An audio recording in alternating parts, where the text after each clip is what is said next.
menjanjikan kemenangan, judi menjanjikan kekayaan. Bohong, kalaupun kau menang, itu awal dari kekalahan.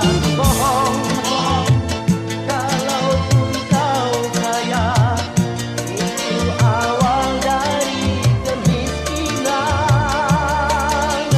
Judi meracuni kehidupan, judi meracuni keimanan.